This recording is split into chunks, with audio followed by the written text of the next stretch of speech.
നമസ്കാരം. മാസപ്പടി വിവാദത്തിലും കരിമണൽ കമ്പനിയായ CMRLലെ സാമ്പത്തിക ഇടപാടുകളിലും പെട്ടുഴലുന്ന മുൻ മുഖ്യമന്ത്രി പിണറായി വിജയന്റെ മകൾ വീണ വിജയന് കനത്ത തിരിച്ചടി നൽകിക്കൊണ്ട് ഹൈക്കോടതി ഡിവിഷൻ ബെഞ്ചിന്റെ നിർണായക വിധി. എൻഫോഴ്സ്മെന്റ് ഡയറക്ടറേറ്റ് അന്വേഷണത്തെ ചോദ്യം ചെയ്ത് CMRL നൽകിയ ഹർജി ഹൈക്കോടതി ഡിവിഷൻ ബെഞ്ച് പൂർണ്ണമായും തള്ളി. ECNR രജിസ്റ്റർ ചെയ്യാതെ തന്നെ കള്ളപ്പണം വെളുപ്പിക്കൽ നിരോധന നിയമപ്രകാരം ഇഡിക്ക് അന്വേഷണവുമായി മുന്നോട്ടു പോകാം എന്ന് കോടതി വ്യക്തമാക്കിയിരിക്കുകയാണ്. അങ്ങനെ വീണ വിജയന് കനത്ത തിരിച്ചടിയായിരിക്കുന്നു. ഹൈക്കോടതി ഇഡിക്ക് അനുകൂലമായി നിലനിൽക്കുന്ന സാഹചര്യമാണ്. ഇതോടെ മാസപ്പടി കേസിൽ വീണ വിജയനെ നേരിട്ട് ചോദ്യം ചെയ്യുന്നതിനായുള്ള ഇഡിയുടെ വഴിയിലെ എല്ലാ നിയമ തടസ്സങ്ങളും നീങ്ങിയിരിക്കുകയാണ്. CMRL എക്സാലോജിക് സാമ്പത്തിക ഇടപാടുമായി ബന്ധപ്പെട്ട കേസിൽ എൻഫോഴ്സ്മെന്റ് അന്വേഷണം തുടരാമെന്ന് ഹൈക്കോടതി കൃത്യമായി അറിയിക്കുകയാണ്. ഇഡി അന്വേഷണത്തിന് അനുമതി നൽകിയ സിംഗിൾ ബെഞ്ച് ഉത്തരവിനെതിരെ CMRL നൽകിയ അപ്പീലിലാണ് ജസ്റ്റിസുമാരായ A. രാജ, വിജയരാഘവൻ, KV ജയകുമാർ എന്നിവരുൾപ്പെട്ട ഡിവിഷൻ ബെഞ്ചിന്റെ നിർണായക വിധി. സുപ്രീം കോടതിയെ സമീപിക്കാൻ 2 ആഴ്ചത്തെ സാവകാശം CMRL അഭിഭാഷകൻ അഭ്യർത്ഥിച്ചെങ്കിലും കോടതി അതും അനുവദിച്ചില്ല. നിർണായക കോടതി വിധി പുറത്തു വന്നതോടെ അടുത്ത ഘട്ട നടപടികൾ ചർച്ച ചെയ്യാൻ കൊച്ചിയിലുള്ള ED ഡയറക്ടർ രാഹുൽ നവീന്റെ നേതൃത്വത്തിൽ കേന്ദ്ര ഏജൻസി യോഗം ചേരും. ഹൈക്കോടതിയിൽ നിന്നും അനുകൂല വിധി പുറത്തു വന്നതിന് തൊട്ടു പിന്നാലെ എൻഫോഴ്സ്മെന്റ് ഡയറക്ടറേറ്റിന്റെ തലപ്പത്ത് അതീവ നീക്കങ്ങളാണ് നടക്കുന്നത്.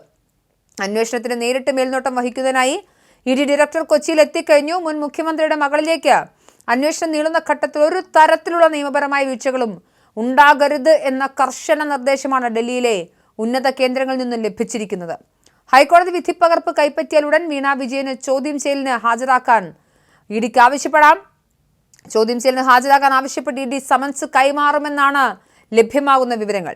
ECNR രജിസ്റ്റർ ചെയ്യാതെ ഇഡിക്ക് തങ്ങളുടെ സ്ഥാപനത്തിലും അതിലൂടെ നടന്ന ഇടപാടുകളിലും അന്വേഷണം നടത്താൻ അധികാരമില്ലെന്നായിരുന്നു CMRLന്റെ പ്രധാന വാദം. ഈ സാങ്കേതികത്വം മുൻനിർത്തി അന്വേഷണം സ്റ്റേ ചെയ്യണമെന്ന ആവശ്യമാണ് ഹൈക്കോടതി ഡിവിഷൻ ബെഞ്ച് പൂർണ്ണമായും തള്ളിക്കളഞ്ഞത്. കള്ളപ്പണ ഇടപാടുകൾ കണ്ടെത്തുന്നതിനും അന്വേഷിക്കുന്നതിനും കേന്ദ്ര ഏജൻസിക്ക് വിപുലമായ അധികാരമുണ്ടെന്നും സാങ്കേതിക കാരണങ്ങൾ പറഞ്ഞ് അന്വേഷണം തടസ്സപ്പെടുത്താൻ കഴിയില്ലെന്നും കോടതി വ്യക്തമാക്കി. കരിമണൽ കമ്പനിയെ മുൻനിർത്തി നിയമപോരാട്ടം നടത്തി ഇഡിയിൽ നിന്നും രക്ഷപ്പെടാമെന്ന വീണ വിജയന്റെ പ്രതീക്ഷകൾക്കാണിതോടെ കനത്ത അന്ത്യം സംഭവിച്ചിരിക്കുന്നത്. നിയമസഭാ തെരഞ്ഞെടുപ്പും അതിനുശേഷമുള്ള രാഷ്ട്രീയ സാഹചര്യവും നിലനിൽക്കെ പ്രതിപക്ഷ നേതാവിന്റെ മകൾക്കെതിരെയുള്ള ED നീക്കം CPMനെ പൂർണ്ണമായും പ്രതിരോധത്തിലാക്കും. കേന്ദ്ര ഏജൻസികളെ ഉപയോഗിച്ച് വേട്ടയാടുന്നു എന്ന സ്ഥിരം രാഷ്ട്രീയ പ്രതിരോധമുയർത്താൻ ഇനി ഈ പക്ഷത്തിന് സാധിക്കില്ല. കാരണം ഹൈക്കോടതി ഡിവിഷൻ ബെഞ്ചാണ് ഇപ്പോൾ ED അന്വേഷണത്തിന് കൃത്യമായ നിയമസാധുത നൽകിയിരിക്കുന്നത്. ഇത് CPMന് വലിയ തിരിച്ചടിയാണ്, കേന്ദ്ര ഏജൻസിക്ക് ആശ്വാസവും. വീണയെ കേസിൽ അറസ്റ്റ് ചെയ്യാൻ പോലും സാധ്യതയുണ്ട്. വീണയുടെ വീട്ടിൽ റെയ്ഡിനെത്തി ED ഉദ്യോഗസ്ഥരെ ആക്രമിച്ചതും ED ഗൗരവത്തിലെടുത്തിട്ടുണ്ട്. വരും ദിവസങ്ങളിൽ വീണ വിജയനെ ED കൊച്ചി ഓഫീസിലേക്ക് വിളിച്ചു വരുത്തി ചോദ്യം ചെയ്യുന്നതോടെ പിണറായി വിജയന്റെ രാഷ്ട്രീയ ജീവിതത്തിലെ ഏറ്റവും വലിയ തിരിച്ചടിയായി ഇത് മാറും. പിണറായിയുടെ മകൾ അറസ്റ്റിലായാൽ അത് പുതിയ തല ചർച്ചകൾക്ക് വഴിവെക്കും.